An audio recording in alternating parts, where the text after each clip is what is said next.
Pietro Montanelli, un activo periodista italiano, es nuestro invitado hoy a Literatura para Oír.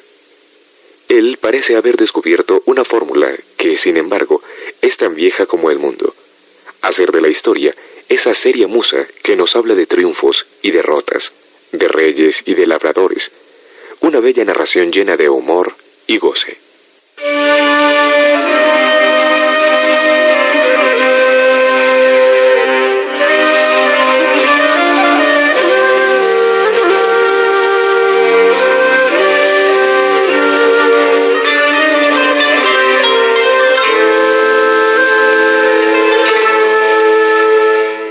La Edad Media, esa época de la que tanto denigraron nuestros abuelos y que hoy parece menos oscura y más próxima a nosotros, como demostró Umberto Eco, es el tema donde Montanelli exhibe su destreza y su buen contar.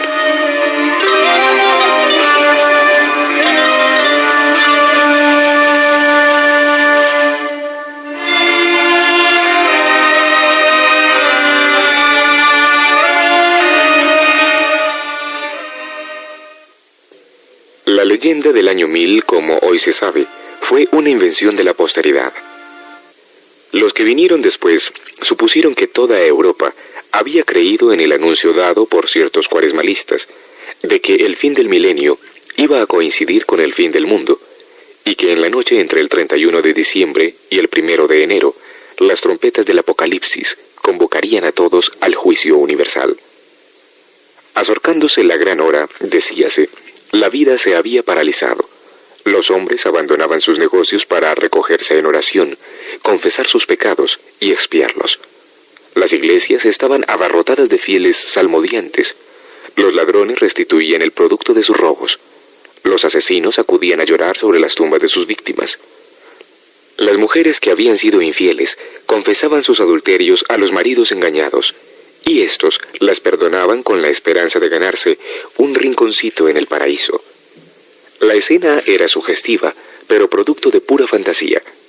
Los archivos han revelado que ni siquiera en aquel fatídico diciembre renunciaron los hombres a sus buenas costumbres de casarse, hacerse traición, matarse y mezclarse en 1000 embrollos.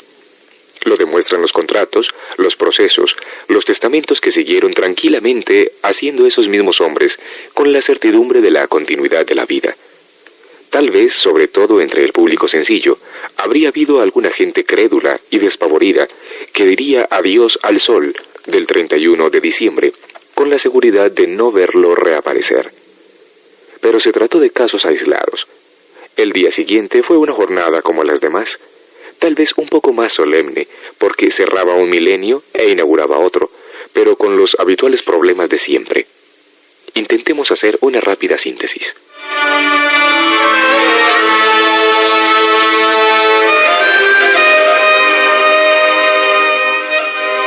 Aunque había terminado ya la era de las grandes invasiones bárbaras que la revolvieron y alborotaron de arriba a abajo, Europa se encontraba todavía en estado fluido.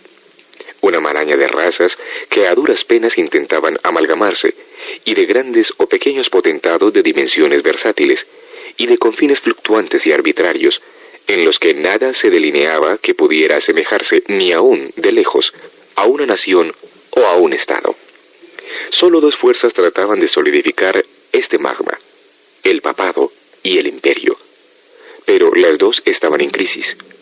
El imperio había sido una persona, Carlomagno, y ya en la ceremonia de su coronación estuvieron implícitos todos los equívocos que debían surgir entre las dos grandes instituciones medievales. Carlomagno unificó bajo su cetro toda la Europa cristiana, incluida Italia, donde abatió y se anexionó el reino lombardo. Solo dos franjas quedaban fuera de su soberanía, Inglaterra y parte de España, cuyos reyes y reyesuelos reconocían, sin embargo, su preeminencia. Así pues, era la más alta autoridad laica de Occidente. Cuando acudió a Roma el año 800, lo hizo solo para sofocar una de las muchas revueltas que los señores de la urbe desencadenaban contra el Papa León III. Por sorpresa, y sin previo acuerdo alguno, al término de la misa de Navidad, se le acercó y le puso en las sienes la corona de emperador. Si hemos de hacer caso a los historiadores francos, Carlos se mostró desagradablemente sorprendido. Había ido a Roma para proteger al Papa, no para convertirse en cierto sentido en protegido suyo. Es verdad que después León se había prosternado a sus pies en acto de adoración, según el ritual bizantino, pero el hecho de que hubiera sido él quien lo coronara seguía en pie con todas sus implicaciones. 13 años más tarde, Carlomagno intentó volver a poner las cosas en su sitio. Sintiéndose próximo a la muerte y queriendo regular a tiempo su sucesión a favor de su hijo Luis, lo condujo a Roma para hacerlo coronar a su vez. Pero ahora no quiso que fuera el Papa quien pusiera la corona en la cabeza del heredero. La corona se hallaba sobre el altar. Luis la tomó y con sus propias manos se la puso en la cabeza. Esto quería decir que el imperio no reconocía una dependencia del papado. Pero la invocación no quedó establecida sobre regla, ni consiguió subvertir lo que ya estaba consagrado. Es decir, que sólo en Roma podían ser entronizados los sacroromanos emperadores, y que el título podía ser concedido y legitimado sólo por el Papa. Ninguno de los sucesores de Carlomagno se halló en condiciones de restablecer la polémica. Luis era tan devoto de la Iglesia que nunca hubiera pensado negarle el primado o discutírselo, y por eso fue llamado el Piadoso. Pero aunque hubiese querido hacerlo, no hubiese tenido los medios. No había heredado un estado. Su padre había anexionado, pero no fundido en un único organismo, los pueblos y las tierras que formaban parte de ese estado, y se hizo reconocer alto patrono de todos ellos solo en virtud de sus cualidades: la agudeza diplomática, la tenacidad, su pragmático buen sentido y aquel don misterioso que las resume todas y que no puede ser transmitido por testamento: la autoridad. Los señores, grandes y pequeños de Europa, la reconocieron y aceptaron, pero cada uno de ellos siguió siendo dueño en el propio feudo, y allí aplicaba su ley. El imperio carolingio no era más que una vaga y elástica confederación de potentados pequeños y grandes, una mezcla de razas, de lenguas, de costumbres diversas. No había una Francia, una Italia, una Alemania, una Bélgica, una Holanda, una Suiza, sino que había provenzales, burgundios, gascones, frisios, flamencos, valones, sajones, bávaros, suavos, lombardos, etc., divididos entre ellos en ducados, marquesados y condados. Carlos fue magno porque consiguió tenerlos a todos en un puño, pero su hijo no era hombre capaz de hacer lo mismo. En sus manos las riendas se aflojaron y hasta se rompieron a su muerte, entre otras cosas porque él aplicó la vieja ley franca del reparto de territorios entre los herederos. El primogénito, Lotario, recibió el título de emperador, pero tuvo que compartir el dominio con los otros 3 hermanos. Y como ninguno de ellos quedó contento con el pedazo que le tocaba en suerte, siguió a esto una guerra fratricida que prácticamente destrozó la frágil unidad que Carlos había creado.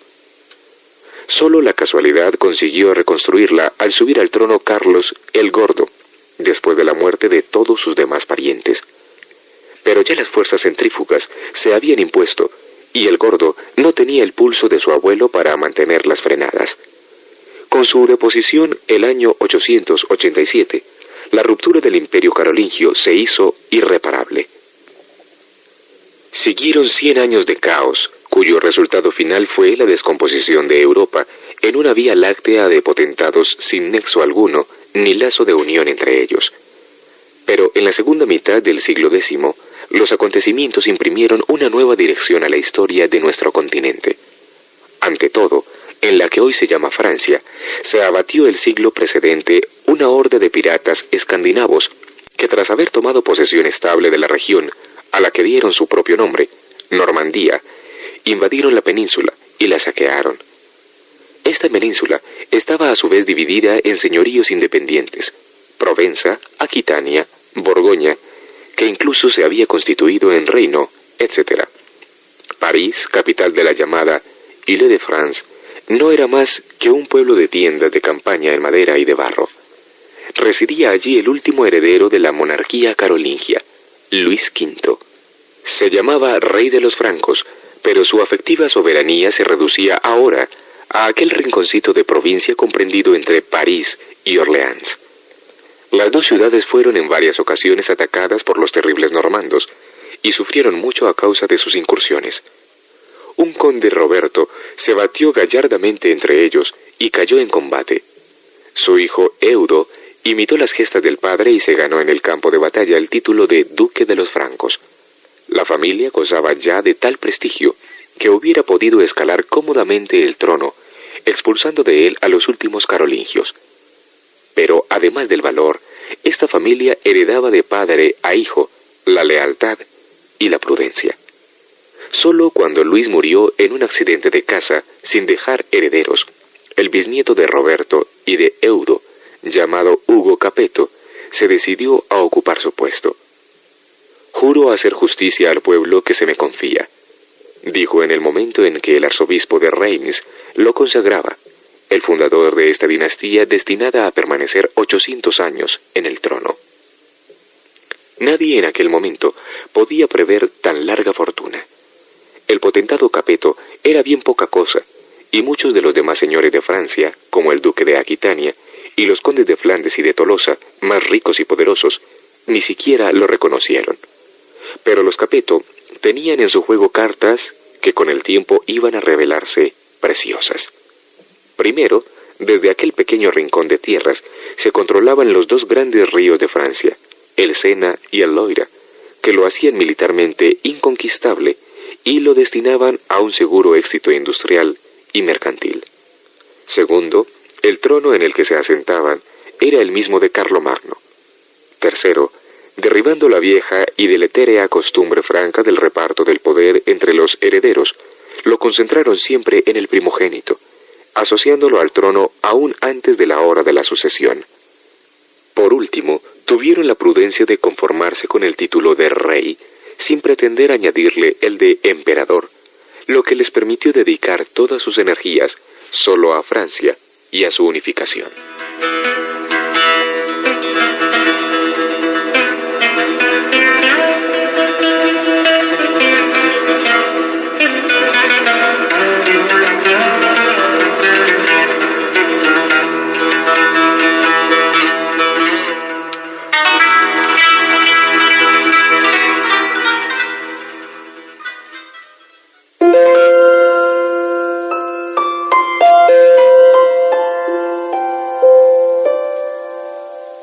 Están escuchando Literatura para Oír. Textos, relatos, cuentos y narraciones hablados.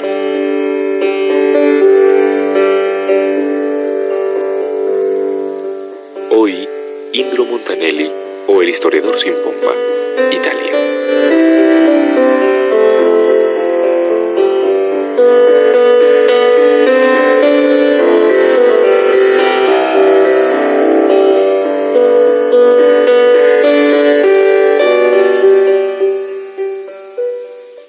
Las Cruzadas, esa empresa que unifica por primera vez a Occidente, son así retratadas, lejos de toda solemnidad, por Indro Montanelli.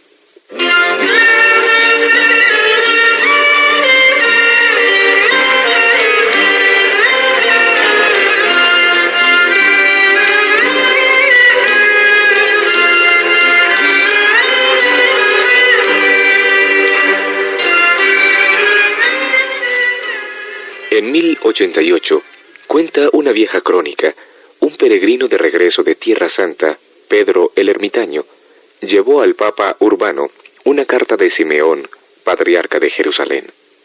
En términos dramáticos, describíanse en ella las persecuciones a que los musulmanes sometían a la grey cristiana y se invocaba la ayuda de Roma. Los musulmanes no eran los árabes, eran los turcos. Esta población mongólica de pastores nómadas y guerreros ferocísimos se había movido lentamente a través de los siglos en busca de pastos y de botín desde las estepas asiáticas al Cáucaso.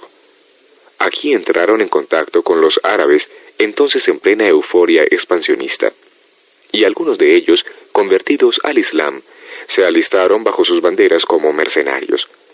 Con las cualidades militares que les distinguían y que aún los distinguen, hicieron espléndidas carreras. Una dinastía turca, la de los seljúcidas, se rebeló después contra el califa de Bagdad. Fundó un emirato independiente en Asia Menor y en 1070 se adueñaba de Jerusalén. Hasta aquel momento, Jerusalén había sido tratada por los árabes como una especie de ciudad abierta. Los árabes se mostraron siempre muy tolerantes para con las otras dos religiones, la hebraica y la cristiana, que allí tenían su cuna, y por ello mismo respetaron sus iglesias y sinagogas. Pero los seljúcidas eran neófitos en el Islam y llevaban a él un fervor puritano y un celo intransigente. La persecución se hizo cruel y las víctimas se dirigieron en vano a Constantinopla, a cuya provincia pertenecieran antes de la conquista árabe. Reducido a un rincón de Asia Menor, el Imperio de Oriente tenía ya bastantes dificultades que superar para mantener la propia independencia. Búlgaros y rusos se habían extendido por sus provincias europeas, y los seljúcidas, instalados como dueños y señores de Edesa, Antioquía, Tarso y Nicea, llegaban ya a asomarse al Bósforo. El ejército imperial, enviado para desalojarlos de allí, fue aniquilado en Manzikert. Jerusalén era definitivamente aislada de su vieja capital, y su patriarca, aunque el cisma había hecho de él un hereje con respecto a Roma, se dirigió al Papa. La idea de una expedición a Tierra Santa para la conquista de la patria de Jesús había tentado ya a los pontífices. Silvestre II, que como buen alemán gustaba de los programas a fondo, convocó una que, mal preparada y peor dirigida, abortó en Siria inmediatamente después del año 1000. Gregorio VII hubiera lanzado otra con toda seguridad si la lucha con Enrique IV se lo hubiera permitido. Preferiría arriesgar la vida para la liberación de los santos lugares, había dicho, que reinar sobre el universo. En fin, el proyecto no era nuevo, y la carta de Simeón le devolvió actualidad, pero tal vez hubo otros motivos que hicieron atractivo el llamamiento. El primero de tales motivos era de carácter estratégico. Aunque sus califas se dedicaran ya más a las artes que a la guerra, el Islam gravitaba siempre desde el Oriente Medio, desde África y España, como una amenaza sobre la Europa cristiana. Por escasas que en aquel tiempo fueran las naciones de geografía, era bastante claro que si Constantinopla caía, caerían también los Balcanes, donde sería difícil frenar la marea, ahora que los seljúcidas le habían dado nuevo vigor. Era mejor, por lo tanto, bloquearla en sus bases asiáticas, tomando la iniciativa. Un segundo motivo fue, probablemente, la rivalidad con la Iglesia Ortodoxa griega. Un tercer motivo eran las ambiciones de las repúblicas marítimas italianas, Génova, Pisa, Amalfi, pero sobre todo Venecia, que dueñas ya del Mediterráneo occidental, querían serlo también del oriental, aún dominado por las flotas musulmanas. Estaba en juego el comercio entre este y oeste, la más atractiva de las prendas. Pero, naturalmente, ninguna de esas solicitudes apareció en la inflamada oratoria de Urbano. Este papa francés era gran tribuno y conocía bien a sus pichones. Sabía que la empresa estaba llena de riesgos y que un fracaso hubiera sido un duro golpe para el prestigio de la Iglesia. En 1095, en un concilio de obispos en Piacenza, los enviados de Bizancio pidieron en nombre del emperador Alejo la ayuda de Occidente contra los seljúcidas. Era ya un triunfo moral para el catolicismo. Urbano sostuvo vigorosamente la petición y se hizo su portavoz. Durante todo el año, incansablemente, fue de una parte a otra de Italia y Francia, predicando la cruzada desde los púlpitos de todas las iglesias. El entusiasmo se propagó de ciudad en ciudad. Cuando el concilio ecuménico se reunió en Clermont-Ferrand para las decisiones definitivas, miles de personas acudieron de todas partes, plantaron sus tiendas y esperaron. Urbano dio el gran anuncio a una enorme muchedumbre hincada de rodillas.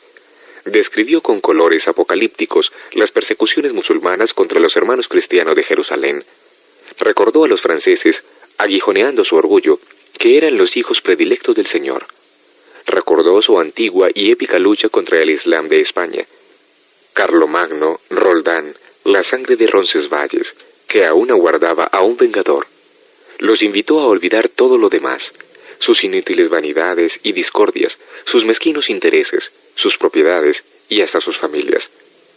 Algo más grande, les dijo, os espera: la liberación del Santo Sepulcro y al mismo tiempo la de vuestras conciencias de los pecados que las manchan. Quien se aliste para esta empresa, concluyó, se ha ganado el reino de los cielos. La muchedumbre arrodillada respondió, Dieu le veut, Dios lo quiera. Y los nobles allí presentes, prosternados a los pies del Papa, hicieron solemne renuncia de los propios bienes para dedicarse únicamente al servicio de Dios. Urbano siguió predicando durante meses y meses, suscitando verdaderamente una fiebre de cruzada. Esta sacó de sus monasterios a monjes y eremitas, que corrieron a vestir el uniforme dictado por el Papa, por lo demás muy parecido a su sayal, una especie de saco con capucha y una cruz dibujada en el pecho. Hasta Roma, habitualmente tan reacia a estos fervores y sugestiones, quedó contagiada esta vez y acogió a Urbano a su regreso con oceánicas y delirantes manifestaciones. El primer peligro que amenazó a la cruzada fue el entusiasmo de sus celadores. Urbano había aplazado para el año siguiente la salida para dar tiempo de preparar un plan a los jefes. Pero bandas de impacientes se pusieron en marcha por propia cuenta y media Europa quedó alborotada por ellos. Entre aquellas gentes había desde luego enfervorecidos por Dios, pero eran tal vez más numerosos los empujados por móviles más terrenos. Estaban los siervos, a los que se había prometido la libertad. Estaban los contribuyentes, que se hallaban a punto de perderla a causa de los impuestos, de los que los eximía el alistamiento. Estaban los criminales, a los que se consentía conmutar la condena, aún la de muerte, en el servicio en Palestina por toda la vida. Estaban los mercaderes atraídos por la perspectiva de algún buen negocio. Estaban los holgazanes y los incomprendidos que iban a la busca de una lotería. Pero estaban sobre todo los hombres a quienes sonreía la aventura. Segundones de familias nobles, especialmente normandas, deseosos de conquistar un título y de hacerse a su vez jefes de familia y caballeros sin empleo, ahora que, sobre todo en Francia, la anarquía feudal iba a ceder el puesto al orden estatal que sustraía la guerra a la libre iniciativa. Una turba de 12.000 personas salió en marzo, guiada por Gualterio sin Haber, y el nombre lo dice todo, y por Pedro el Ermitaño, al que había llevado la carta de Simeón a Urbano. Otra de 5.000 partió de Alemania bajo el mando del sacerdote Gottschalk. Otra descendió de la Renania bajo los estandartes del conde de Leiningen. No tenía servicio de intendencia, ni oro, ni ideas claras sobre los itinerarios que habrían de recorrer. A la vista de Praga, preguntaron si aquello era Constantinopla.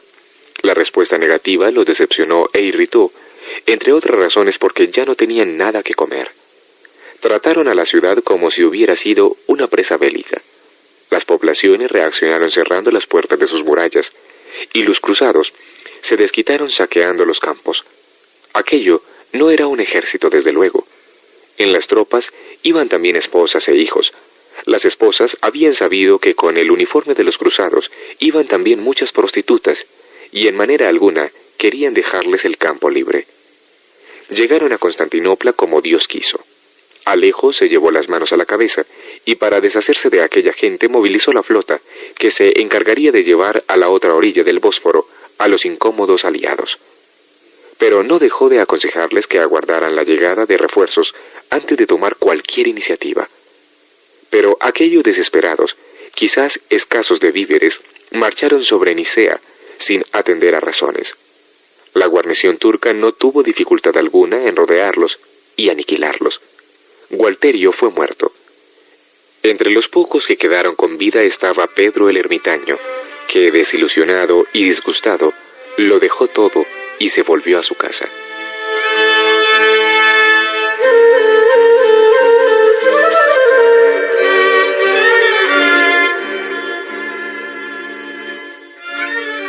Entretanto, se había reunido el verdadero ejército. Entre sus jefes no estaba ninguno de los grandes soberanos de Europa, ni Felipe I de Francia, ni Guillermo II de Inglaterra, ni el emperador Enrique IV, entre otros motivos porque todos ellos, por una u otra razón, estaban excomulgados. En cambio, estaba la flor innata de la caballería francesa, porque francesa era la cruzada, comenzando por el Papa, que la había predicado. Por algo, en el Próximo Oriente, Se llama aún a los europeos los francos. Estaba el duque Godofredo de Guayón, el conde Bohemundo de Tarento, hijo de Roberto Guiscardo. Estaba su sobrino Tancredo de Altavilla, y estaba el conde Raimundo de Tolosa. Tampoco estos se parecían demasiado a los puros y desinteresados héroes que el Tasso celebraría más tarde en la Jerusalén libertada. Pero eran expertos y valerosos jefes, y su fervor religioso era sincero, por más que coexistiera con otros móviles y ambiciones. Medio monje y medio soldado, Godofredo estaba convencido de que el único medio de ganarse el paraíso era el de enviar al infierno a cuantos infieles fuera posible. Y este fanatismo hizo de él un jefe cruel y en muchos casos obtuso. Bohemundo no tenía nada que envidiar a su padre Roberto en punto a valor y sagacidad militar. Pero, más que en liberar el Santo Sepulcro, pensaba como buen normando en procurarse un reino en Palestina. Tal vez el menos calculador era Tancredo. Gustábale la aventura por la aventura y lo tenía todo para convertirse en su protagonista. Atlética belleza, fanfarronería, generosidad y teatralidad. Es justo que el Tasso haya hecho de él el héroe de su poema. En cuanto a Raimundo, ya que había combatido contra los musulmanes en España, su piedad estaba en lucha continua con su avaricia, y no siempre salía triunfante de ella. Y tal vez era esa contradicción la que lo hacía tan arriscado e irascible.